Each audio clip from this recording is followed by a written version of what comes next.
this time. These are the best days of our lives. Let's raise your glasses high. This one's for you tonight. What's going on, guys? Welcome to episode 23 of the SUR Files here. It's Friday, August 21st, 2026. Hope each and every single one of you are doing well. Hope you guys are enjoying your week. Kind of bittersweet feeling knowing that this is going to be the last time probably that I'll be discussing about the Valley this season and this year. And we just wrapped up the final part of the reunion on Wednesday. I've had time to process everything. I did my initial recap that I usually do on our TikTok page, by the way. Hit us up on TikTok at SUR Files. The page is growing fast and it's kicking ass. We're close to 2 million likes and 20,000 followers. The TikTok page is done way more than I ever thought it would, and I'm really happy and proud that this project is taken off the way that it is, and the extent and the reach that it has to. It's really cool, and I do appreciate you guys' feedback and the comments that you guys do share on the page. This was my first time covering a full show on Bravo TV in real time, and doing a podcast about it and doing content about it. And I just want to say, first and foremost, before I get into this review of part 3 of the Valley Season 3 reunion, I just want to say thank you to Alice Baskin and the crew at 32 Flavors and Jeremiah Smith, of course, and Bravo, and especially the cast, most importantly the cast, for their vulnerability and the stories they shared throughout this season. I learned a lot, things of what to do and not to do and how to handle certain situations. I learned a lot about friendships. I learned a lot about postpartum. I learned a lot about proper and improper communication styles, especially in relationships and or marriages. And I've also learned that, there has to be a time for self-forgiveness and healing too. So while I have been critical of certain cast members throughout my reviews of this show over this past 3 to 4 months, I have respect for every single cast member that's on this show. And any criticisms or things that go off from what I see on the TV show is only from that standpoint. It's not personal. I'm not making grand declarations of who people are. I only can go off of what I see on the TV show, as Lala was saying like 5 times during this part 3 this week. Speaking of Lala again, I want to make this clear because I don't want to give off the vibe that I hate Lala or I don't like her or she's not a good person or anything like that. It's not any of that. If any of my anger that's been directed towards Lala or Janet this season has come out of disappointment, even especially Brittany at times, I've been critical towards Brittany and Lala and Janet because I'm more disappointed in actions more than they did something and that means I don't like them anymore. That's not the case. It's not like stomping my feet like a 5-year-old girl and be like, you know what, this is no, I'm never going to support them again. A lot of the root of my criticism has been coming out of disappointment more than frustration or anger. And it's very unfortunate because I was very open to having Lala join this cast and to see where it went and to see especially how much it's regressed since this reunion has been going on the last 3 weeks. It's just very disappointing because this is not what I wanted from Lala with her return to reality TV. Like, for me, just what I've seen and what I've covered, I haven't seen any growth. And it's not the fact that she's sober. I'm more than happy for her with her 7-year sobriety journey.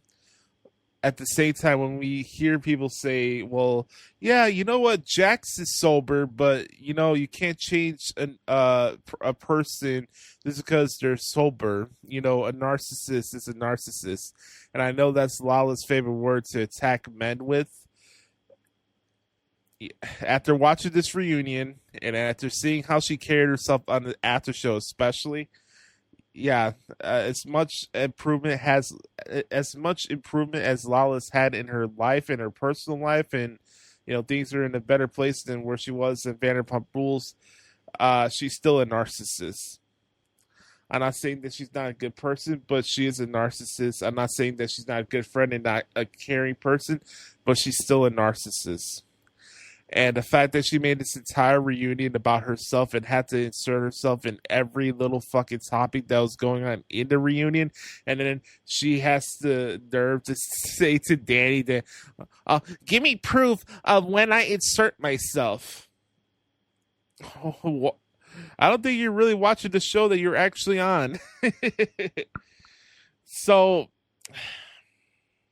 I don't want to waste too many thoughts here in the opening part because we're going to get to this recap very soon. I have a couple of pieces of audio that I'm going to share as well as we go on here. And as always, if you guys have any thoughts from the reunion and this season as a whole of the Valley Season 3, please let me know in the comment section. Hit us up on our YouTube channel at the SUR Files. Hit that like button and smash the subscribe button.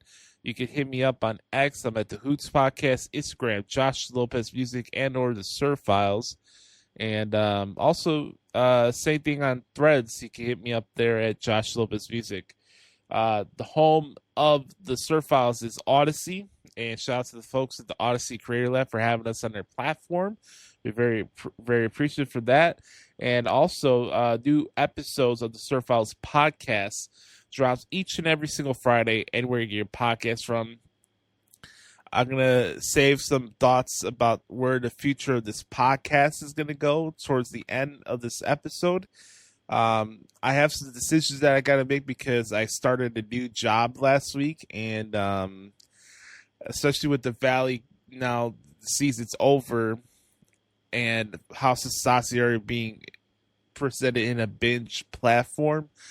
I had to reevaluate how I want to go about things here with the podcast. There may be shorter episodes. It may be something where I pick select topics to do. I'm 50-50 on what I want to do with the podcast going forward. I don't know if I want to start the full Vanderpump Rules rewatch.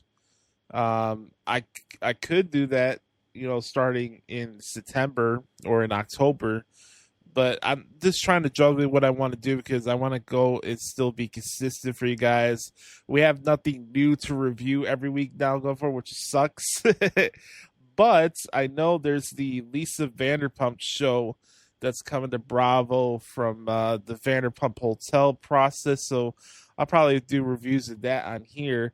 But outside of that, you know, it's going to be interesting as far as what we're going to do here on the podcast. I want to do some interviews. I think that'd be fun. You know, it'd be cool to reach out to some other Bravo content creators. Maybe have, if we're lucky, get in contact with one of the cast members of the Valley or the new Vanderpump Rules cast, or just in general. It'd be awesome to interview somebody from that realm.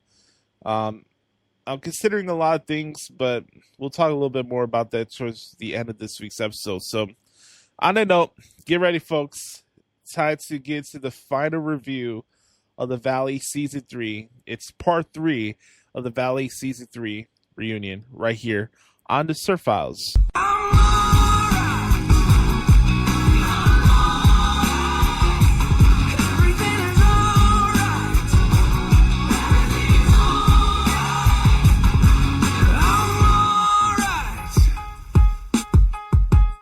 Welcome back, everybody, to the SUR Files episode 23, as we are documenting the final part of the Valley Season 3 reunion and our final review of the Valley Season 3 as a whole on the SUR Files. I want to say thank you all for following along with my coverage of the show this season.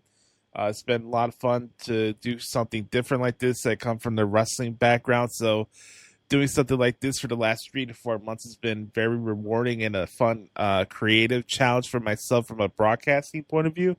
And I just want to say thank you all from the bottom of my heart for supporting what we do here on the SUR Files.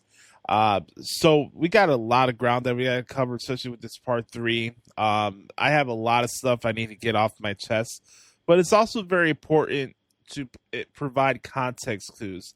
And that's something that I am very proud to say that I've done in the last 12 years of being a broadcaster and a media member as a whole, is that I apply a lot of substance and context to the things that I do, create, talk, etc., etc. And especially when it comes to podcasts like this, I've always used audio to use that as a sounding board of reference and nuance and context and receipts, especially when you have a show like this, like reality TV.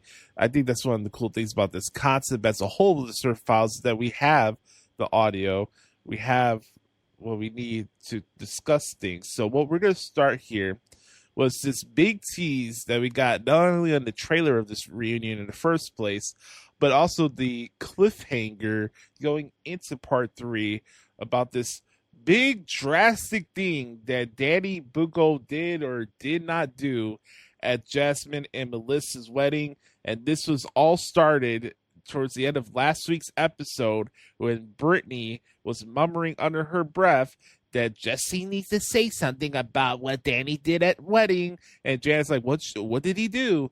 And Brittany's like, I don't know, but I heard he did some crazy shit. So again, I ask, is Brittany a pot stirrer or she's not a pot stirrer? Let me know. This is the big reveal of what Danny Booko did at Jasmine and Melissa's wedding. And you'll get my thoughts on the other side of this clip. I just overheard you. Big, Brittany, what the hell? I didn't see it from my own eyes, but Zach told me that there was a big thing with Danny after the wedding, and that Joshie was going to say something about it. Nothing happened at the wedding. No, nothing happened at the wedding. Nothing happened at the wedding. They're talking about the after party. I didn't notice if anything happened. It wasn't even at the after party. It was back at our hotel. What did you say, Zach? I said exactly what happened. That Joshie was told by Nia, hey, don't tell him there's an after party. I didn't say that. Okay, well, Daniel he told. knew there, He we said all that. know there's an after party. I said Daniel and I are staying at the hotel, so don't call Daniel and say, hey, come to the after party because we're staying at the hotel. That's what you said. She called me, and she was like, hey, can you go down and bring him up to the room? And I went down there, and he was like, no shoes and a tank top, and like watching the game, having a drink, and he wasn't super receptive to me dragging him out of there. Right. I don't even know how that's connected. Jason, you wanted to say what? I don't know if I want to say something. We're not friends right now, so like I don't know if it's my place to have this conversation. I tried to have this conversation kind of last year with you at the burger place. It didn't go well. You just said you know that you have to do more when I have. I just don't understand why you are coming at me implying that I have a drinking problem. That's just not cool, man. I mean, I don't know. Zach just said something. He's a friend of yours. He could talk to you.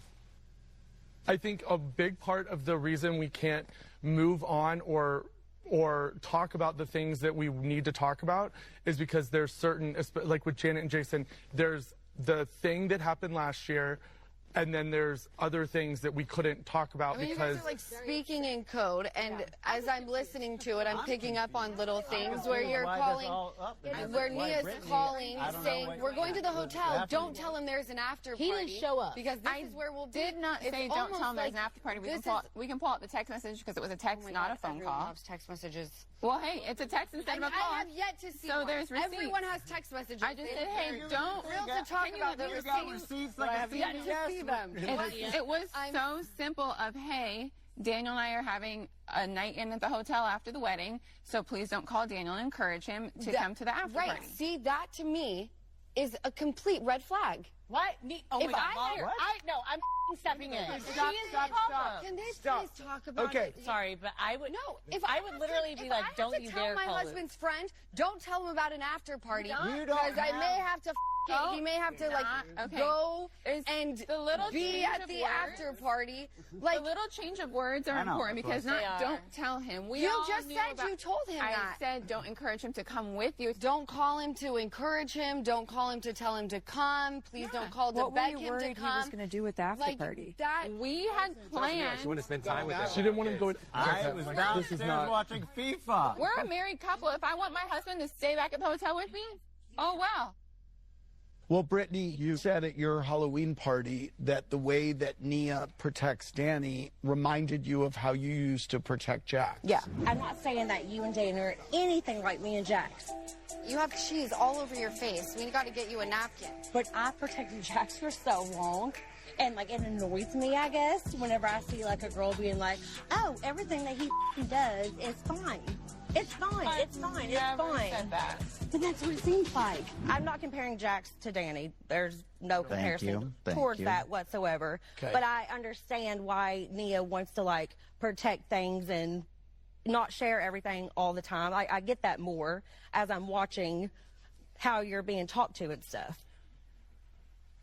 I did go into these things, like I said, stress, anxiety, heightened, and use alcohol to cope in those areas, which I should not have done, and which caused me to have too much to drink.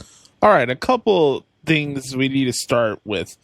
First and foremost, Jason, if you're not going to say anything that's going to be productive or going to find a resolution towards this thing, just shut the fuck up. I just need to start off with that. Oh, we're not friends.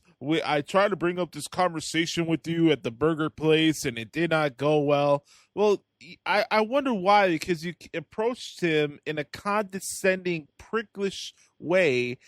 And it wasn't about, hey, man, I'm concerned about your drinking. You basically went out of your way to make him feel like an alcoholic.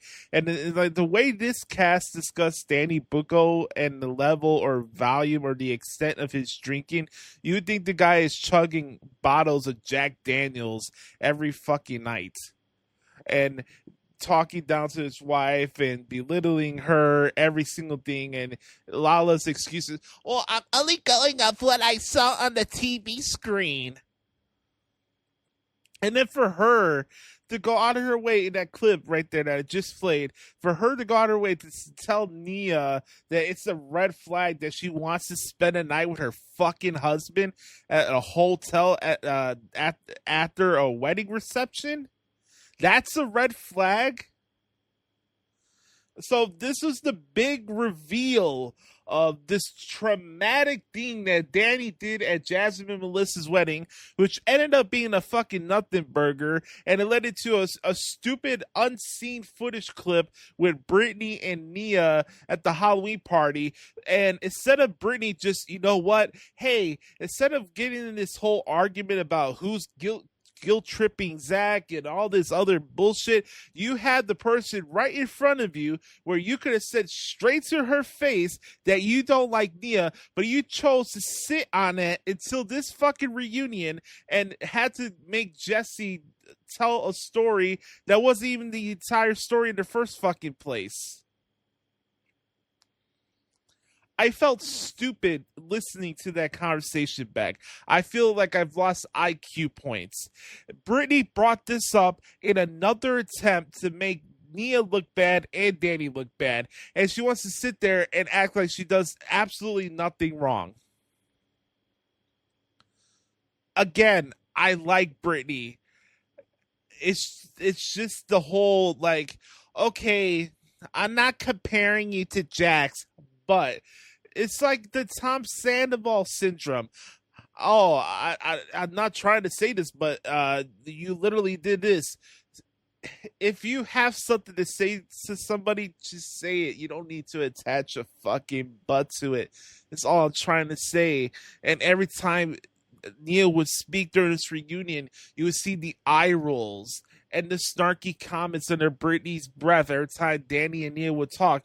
Just say out loud that you don't like the girl. You got to make this roundabout comparison about how she handles Danny's drinking to how you are handling Jax's situation. Well, those two completely different situations. And even if the worst thing about Danny Booko is the way he talks when he drinks compared to Jax fucking Taylor, like, again, you would think like this guy is wanted for triple homicide murder, for a DUI, and just et cetera, like this, the extent of the reaching that this cast does when it comes to Danny and his drinking is ridiculous. Now, mind you, as I've said on this show and this podcast this entire season, I have not condoned the way he speaks to his wife. I don't condone that behavior that he showed during the season of the Valley. Two things can be true. I could point out the fact that he needs to grow the fuck up sometimes when he drinks and not talk down and belittle his wife, who goes out of her way to honor and respect their marriage and et cetera, and everything she does for his kids. And he owned up to that fact. But we got to hear fucking Lala chime in and make the entire situation about herself. Again, she's flabbergasted because she didn't get the text message from Nia, so she must be lying. Why does Lala give a fuck about what happened at a wedding that she didn't even go to? That's what I'm trying to figure out. Why do you care about a wedding that you didn't even go to? You don't really give a fuck. You're just trying to find another reason, an example to dunk on Danny at the reunion. The moment Brittany brought up that moment about, oh, Jesse better bring up what happened at Jasmine and Melissa's wedding, Lala's just ready to fucking pounce in the whole situation. This is the bullshit that I'm talking about. If you have something to say it with your fucking chest. This is a reunion. And this is one of the reasons why this reunion was very disappointing. Because even then, while everybody's discussing, we got to hear Janet and Jason mumble under their breath every time somebody's talking. Speak up. Stop having Lala do your dirty work, Janet, Michelle, and Brittany. I mean, Michelle already did herself no favors at this reunion. She made herself silly on every single part of this reunion. It's one of the worst reunion performances I've ever seen in the years of watching Bravo and Vanderpump Rules and the Valley. It was just not a good look for Michelle. They get into this whole thing about the PDA situation in Mexico, and why didn't Andy bring up the fact that, you know, Michelle brings a different energy towards Lacey on the show as she does on the after show, and you see how she carried herself at the reunion? Well, it goes back to Michelle's whole perspective on relationships. I don't do well with exes. I don't tolerate exes, and Jesse, he ruined my life, and I know that I had Aaron around the cast and it was okay, but I know it wasn't my burden to deal with, and I know Jesse was frustrated, but he doesn't understand how it made me feel, and he wasn't affectionate with me, and Jesse's the worst. Lala, I'm not a faker. I'm not a liar. I need your help. Is it hypocritical to go after your ex-husband, which, by the way, you cheated on, to go on worldwide television and make him feel guilty for public display of affection with his new partner when you flaunted your boyfriend in his face last season, and then try to make your ex-husband, again, look like an asshole, a controlling piece of shit for the fact that you decided to bring your daughter into this guy's house, and then he decided that he didn't want to be with you? Golly, I wonder why.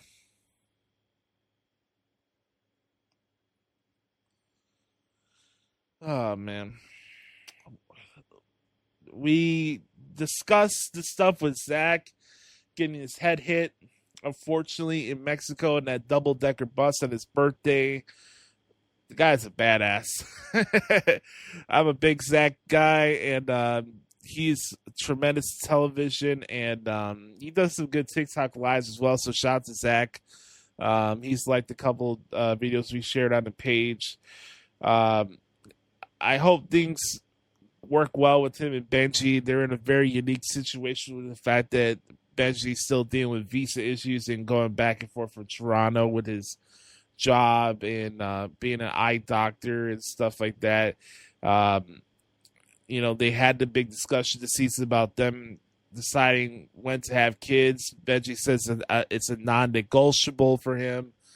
Zach is still undecided, and that's his prerogative. It's a big decision to have kids. I'm 32. I've never been married. I don't have any kids. I'm more or less accepting the fact that I'm probably never going to be a father, and you have to be in the right mind frame for that. You got to be in the right place financially to take on something like that, and it's all about timing. And I hope it's not something where if Zach doesn't change his mind in the next year or so, Benji's gonna be like, "Oh, all right, I'm not dealing with this anymore." I hope for the best, and I think Zach will make the best decision for him, and I do hope that it works out between both of them. So I addressed the whole stuff at the wedding, whole controversy that wasn't a controversy. It was just a complete nothing burger and an attempt for Brittany to make Nia and Danny look shitty on the reunion. You could have saw these facial expressions on both of their face when Brittany was bringing it up. Like, you gotta be fucking kidding me. You're talking, and then it's like, you wonder why Nia said, right, like, these are horrible people. And then Brittany's taken aback by that. "Oh, you said we're horrible people at my house." Well, guess what?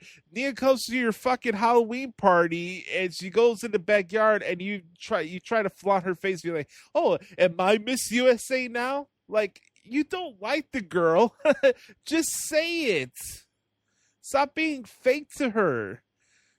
There's a lot of great things that come with Brittany, and I'm going by what I see on the TV. I'm just disappointed and annoyed with the high school ass behavior just because Lala's around.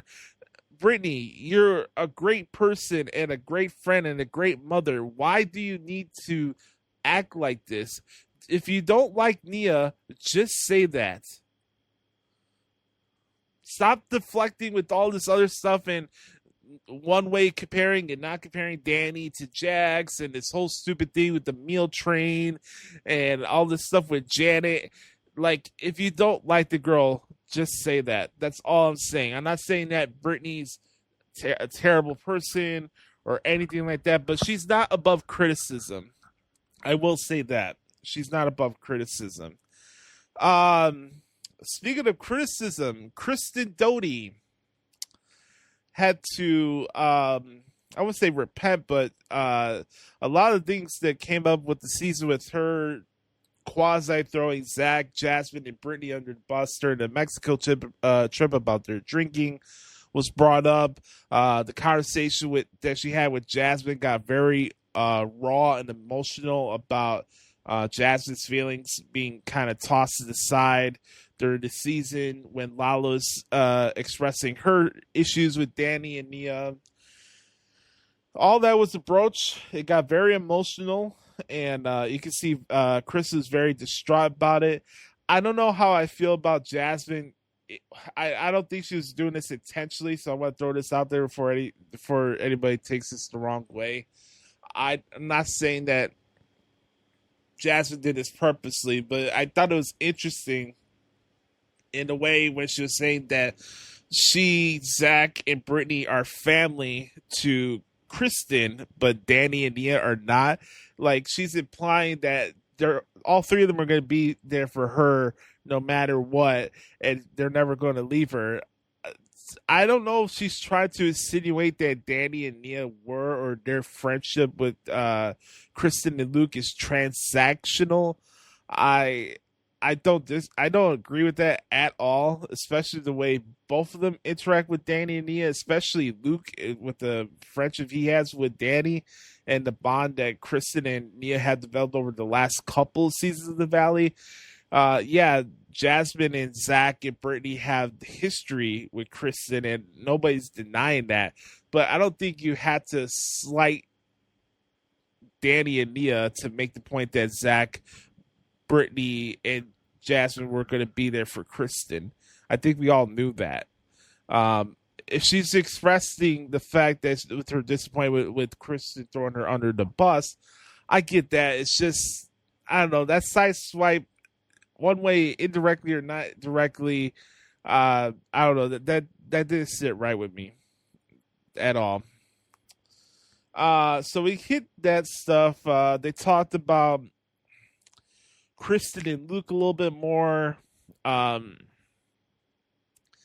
Kristen did not like the fact that Tom Schwartz mentioned something about her self-sabotaging her relationships, especially when things are going good. She makes another comment basically saying that Luke just wants to go out all the time, and Luke says that's not the case, and you always take things from 0 to 100. Something's off between them. I hope they're in a better spot now. You know, this reunion was taped back in the middle of June, so I hope Kristen and Luke are in a better position now. Who knows when they're going to start filming season 4? So we had that. As this is going to be my last review of The Valley, I'll just say, while this reunion did, in a way, cast a bad light on Kristen and Luke's relationship, I do want to give them their flowers, and I do applaud both of them for their honesty and their vulnerability and what they show to us this season, especially with being a couple and being first-time parents and dealing with the whole stuff with postpartum depression and everything with the miscommunication and everything, the good, the bad, the ugly, all of it. I am very appreciative for the fact that they were willing to share that. And while I know certain things Luke has been saying during this reunion, it's not set well with a lot of the fans of The Valley and stuff like that, and with myself too. I do know that he loves Kristen, and I am hoping that things turn around for both of them, because I think they are a good couple and they have a beautiful daughter. I think Luke is going to need to step back on a couple of things. I know he has his hard stance about not wanting to live in California. That's his prerogative. But the other things when it comes to him disregarding Kristen's feelings that's something that I don't like, especially when you're still fighting each other in couples therapy. Like, that's the place to have some real nuanced conversation and resolution.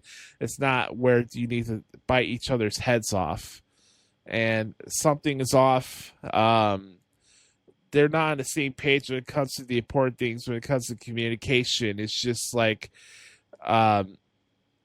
Kristen has her ways, and I don't think Schwartz is going out of her way to say that Kristen can never be happy in her relationships. And yes, she was 3 months postpartum while they're filming The Valley last season when Schwartz made that comment. It's more of the fact of, like, yeah, she admitted she has her walls up. Like, she has a defense mechanism, and she's been hurt a lot by a lot of wrong guys over the years that she chose to be with. She doesn't have a good picker when it comes to guys that she has been in relationships with, and they not valued her for the person that she is. So she has to have her guard up, because she can't trust a guy.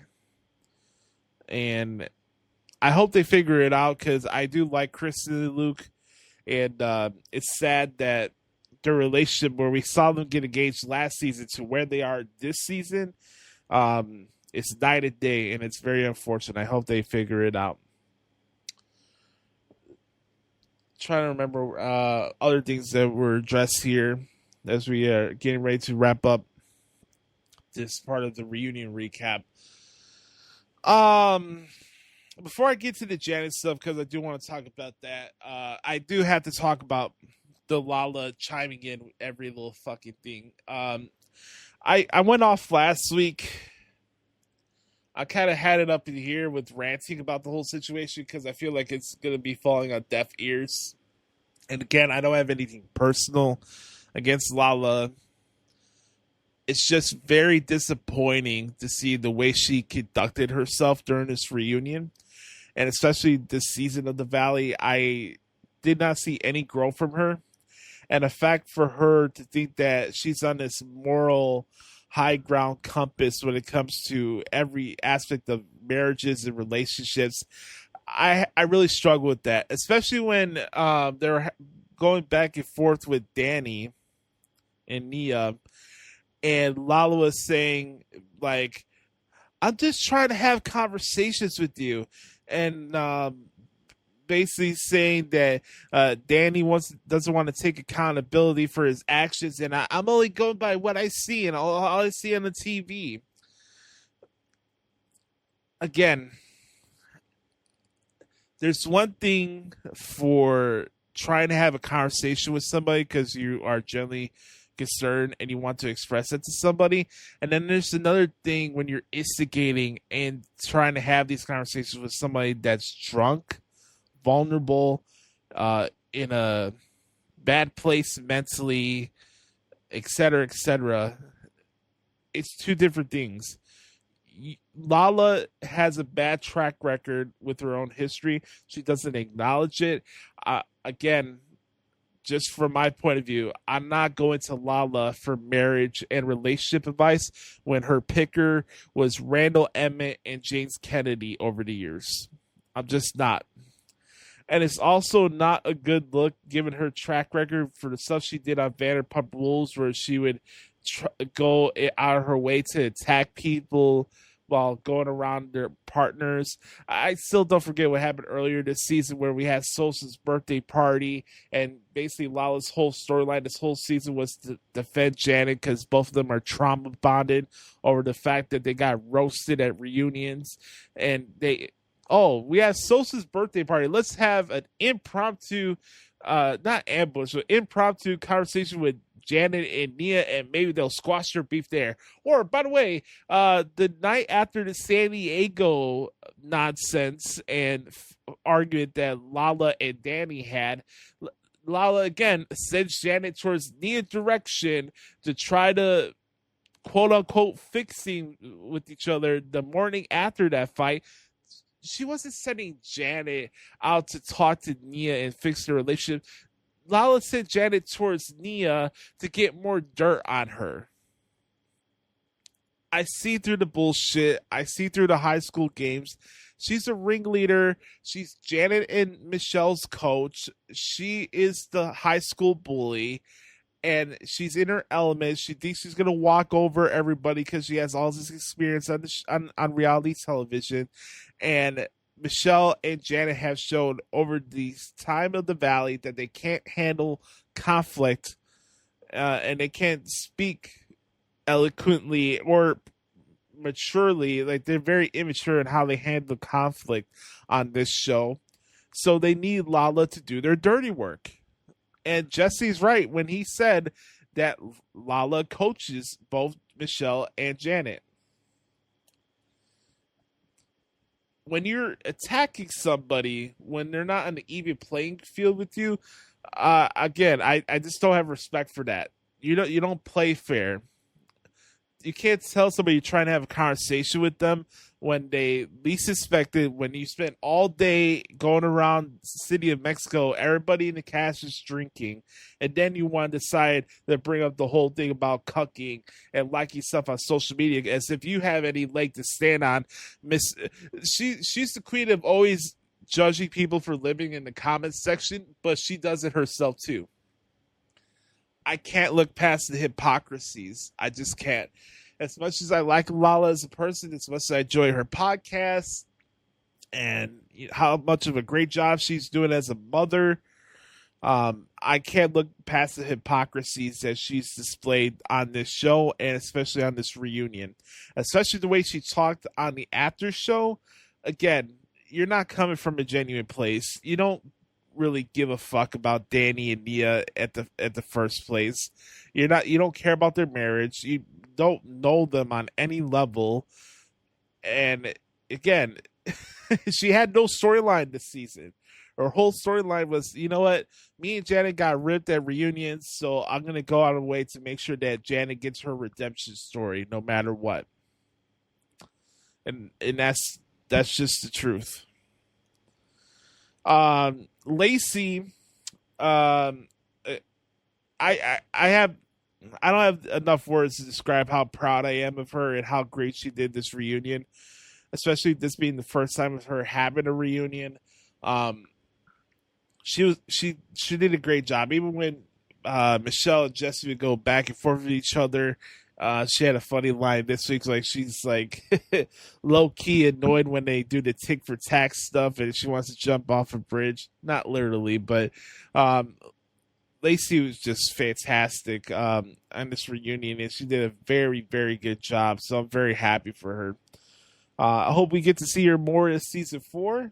I don't know if she'll become a full-time cast member, but I think Lacey has been a great addition to this cast, and she should be very proud of herself because she did very, very well. Let's see. Let's get to the Janet stuff, and then we'll wrap it up there because the topic of her traumatic experience with SA, we'll just say that it happened when she was 12 years old. And it's horrible news. It is something that nobody in its life should ever have to deal with. Domestic abuse, sexual abuse, any type of abuse, man or male, men or female. Nobody should ever deal with something like that in life. And I got choked up seeing her cry as she's talking about it again with Andy. It takes a lot of bravery for her to open up about the situation the way she did. And while I have been critical towards Janet this season, I do admire the person she is and what she's overcome. And again, none of the stuff that I'm saying on the show is personal towards her. I do commend her for having the balls and the cojones to share a story like this. I don't think it's performative or anything like that I'm seeing some of the content creators are saying. I'm not saying that it's convenient for the timing of her bringing up that whole story. She had every right to share that story, and I got to know a little bit more about why she is the way she is on the show and why she has her guard up. So while have I agree with everything she's done on this season in the Valley or just in general on the show? No, but I also think there's times where I've seen more good than bad from Janet, so I'm not going to completely shred her and just say that she brings nothing to the table because I don't agree with that at all. I think there is more good than bad that comes with Janet on a personal level, and I probably would be friends with her, honestly. It's just a shame that she can't let certain things go, especially when things that don't involve her. And the high school ass gossiping that goes on amongst his cast is very old and it needs to stop. Again, I have all the respect in the world for Janet for having the gumption to share a story like that. It breaks my heart for her that she went through that.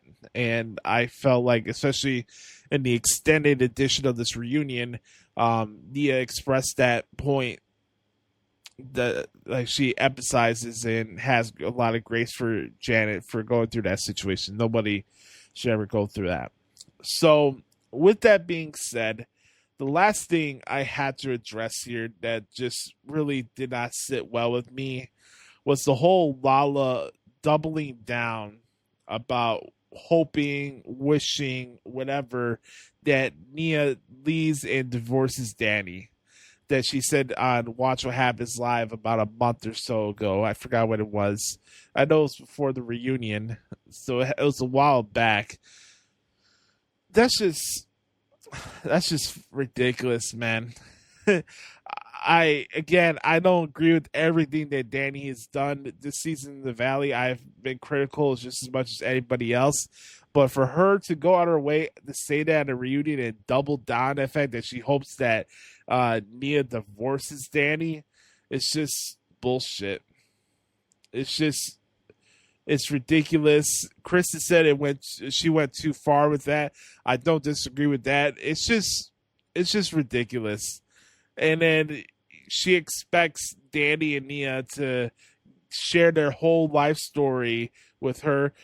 Lala's not a safe space. Like, we just got to admit that.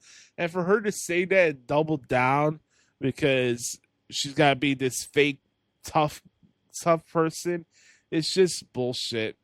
It's very unfortunate that she would say something like that, especially on a reunion stage, and Andy would just sit there and not say anything about that. That did not sit well with me. There was a couple things from Andy that I thought he dropped the ball on when it came to the season. I know he asked Brittany on Watch What Happens Live after the reunion. He asked her, like, what's the root of Brittany's issue with Nia? I wish he just asked her straight up right there after Brittany was like, oh, well, Jesse better bring up what Danny did at Jasmine and Melissa's wedding. I wish Andy just would have just said it right there. I don't know why Andy did not address the hive mentality that came from Janet, Michelle, Lala, and Brittany. There's the amount of discussion that had to do revolving Jax was a hit and miss with me because he was not there to speak for himself. So I don't know why Jax was being brought up so much during this reunion. They talked a little bit about Janet throwing the drink in Danny's face, and to much to the surprise of absolutely nobody, Michelle and Brittany did not raise their hand when Andy asked the cast basically, raise your hand if you feel like Janet made the wrong decision throwing the drink in Danny's face. Again, not surprised. Michelle and Brittany keep their hands down. So, all in all, that's my recap for this very disappointing reunion of the Valley Season 3. I expected a lot more resolution. I felt a lot of this was rushed. I know they have done extended editions of this reunion on Peacock, but even then, the furthest or more revealing things that we found out was Danny saying basically that his regret is the way he treated his wife during the season. I don't know why that was not aired on the regular show version of this reunion.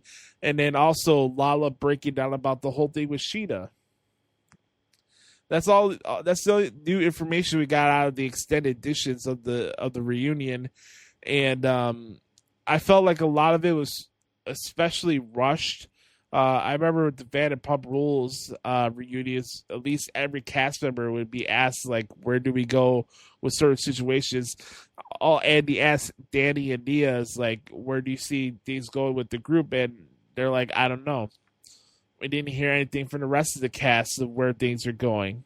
And I thought that was a mistake, and I felt it was kind of rushed.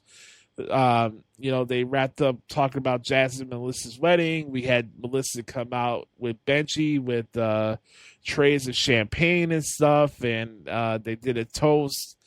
We didn't get any news or anything regarding about how they went about filming the whole situation with Jax, Brittany, and Lori KPR.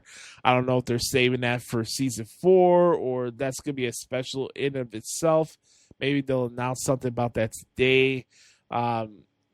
Sometimes they do Friday news dumps. I know how the media world works, but all in all, that is my takeaways from the Valley Season 3 reunion Part 3, and the Valley Season 3 as a whole is over. I want to thank you all so much for following along with my coverage of the Valley this season. I enjoyed it even through the times where I was very disappointed. I want to thank the Valley for being there for me as a mental escape as I was really struggling with a lot of stuff internally during my last couple months while I was in Florida. To think that I started these reviews when I was in Florida back in April to where we are here in the middle of August. The show has been a great mental escape for me, and it's been a pleasure getting to cover the show, and I'm excited to do it again whenever season 4 comes around. But again, I want to thank the cast for the good, bad, and the ugly, just for sharing their hearts and their vulnerability. To do something like that on worldwide television is not an easy concept, and it takes a lot of bravery for a lot of these people to do and share the stories that they do share on these shows. So I do admire the cast from that point of view. So on that note, we're going to put a ribbon and bow on this episode of the SUR Files. As I pointed out in the beginning of the show, I'm juggling, trying to figure out what I want to do as far as this podcast is concerned. I am going to share more old clips and interview bites and stuff like that on the TikTok page at SUR Files, so make sure to follow us there. But also in the meantime, when it comes to this podcast, I know we're getting towards the beginning of September. I'm 50-50 if I want to start my rewatch of Vanderpump Rules all the way from the beginning. So if you guys open to that, let me know in the comments section down below. We will continue on with the podcast, but it'll be a different vibe as we go forward here. And yeah, thank you guys so much for following on with this journey of the SUR Files. Make sure to hit that like button and smash the subscribe button. It's on the road to 100 subscribers. And don't forget, folks, whatever happens on the Valley or Vanderpump Rules, you'll find it right on the SUR Files. As a gift to you guys, and I did this last week, let's hear from Sheena. And it is, has anybody checked out Sheena Friday? Let's not forget that. So let's hear from Sheena really quick as she explains why she's not buying Lala's apology from the reunion. Till next time, I'm Joshie. Love y'all. Check you out next week. Peace. Well, you know who's not on this season of Valley? Listen, I've told you, I'm in retrospect, I'm very sad that you didn't say yes to this season. It just didn't feel like the right time. I'm just not sure that that's where this next chapter of my story belongs. It didn't feel right. Maybe in the future, but last year where I was at, it just, I don't know, it didn't feel right. It does feel like it'd be so easy. It makes so much sense. I'm literally friends with most of them. You know, I've also had some rude awakenings about some over the past year. And more people than just Lala. Yes. Correct. Yeah. So yeah, there's like some unresolved things. And I mean, I think from a storytelling perspective, it would be an organic fit. It would make sense. It would be easy, but it's also pulling on your mental health. And it's like, at what cost? Like, am I ready to jump back in and do that again? I've had a year and a half, 2 years off. I don't know how long it's been. I don't know. But I never say never. But I don't know. Regardless of what I do next, Bravo is always going to be like home for me, you know? So I want the Valley to succeed. I want all my friends to succeed. I don't know that I'm waking up like, yeah, I'm ready to do this. Like, let's jump back in. I don't think if you've done this for so long, I don't know who is waking up going, yeah, I'm ready to do this. Lala, that's who. Yeah. I miss going toes with people. But yeah, I don't know. Anyways, I know you have to get going. Yes. So thank you, Kiki. See you later. For being here. Make sure to listen to Reality Checked Monday through Thursday on Radio Andy. Channel 102. Thanks for the plug. So is it true that Kiki's joining the Valley next season? I mean, that's what I heard, you know, from Orange County to the Valley. Wait, when's the last time you did talk to Lala? And by the way, would you even have a conversation with Lala now or even vice versa?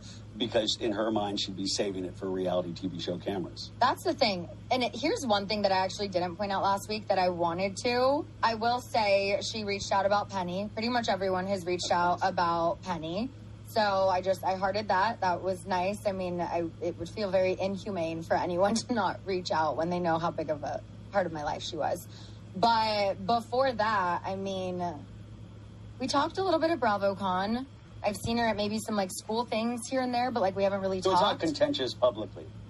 I mean, here's the thing. Publicly in press it might be, but it felt, watching the reunion, it felt very performative to me. And for those who have watched Vanderpump Rules, they've seen the same pattern where she just, wreaks havoc all season and then is like, oh, I'm so sorry, forgive me, let's be friends. And then, like, I would forgive her. And then it was just, like, rinse and repeat. And it was this cycle that I was in with her. And when I was watching this on the reunion, I'm like, here's what would have made me believe those tears.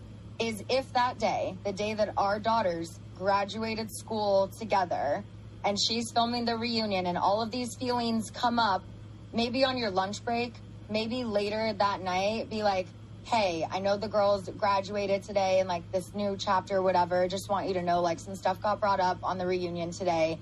Again, I'm so sorry for my part in any, like, da-da-da-da-da-da.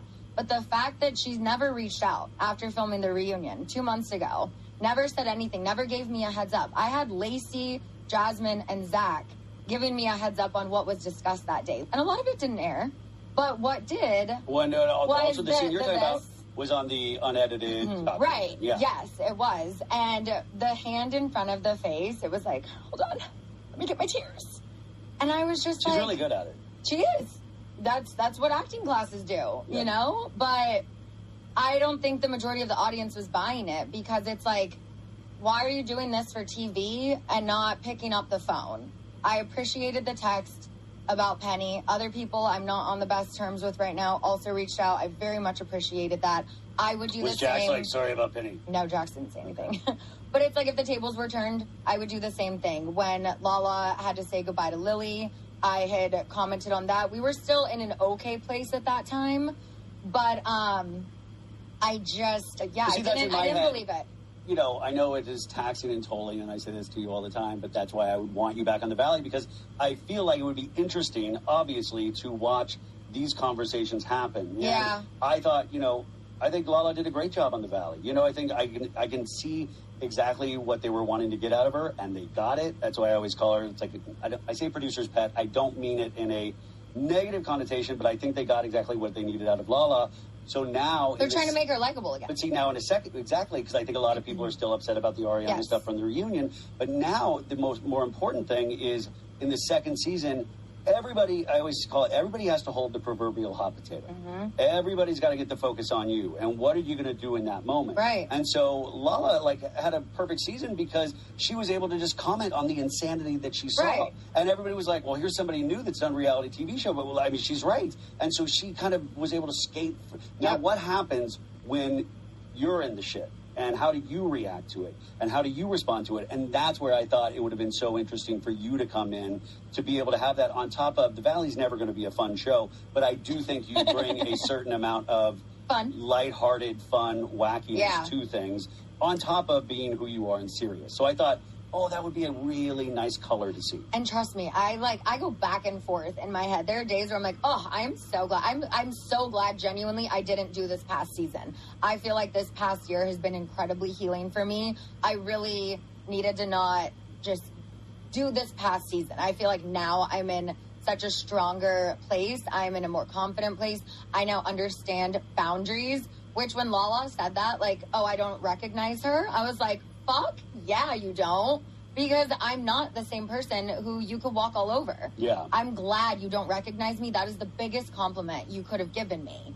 And I felt like it's not that I was necessarily healing from reality TV, but it's I was just healing from parts of my own past, and writing my book, that was one of the most cathartic experiences of my life, especially reading the audiobook and all of that. It forced me to revisit things that I had buried, compartmentalized, or just convinced myself I'd moved on from.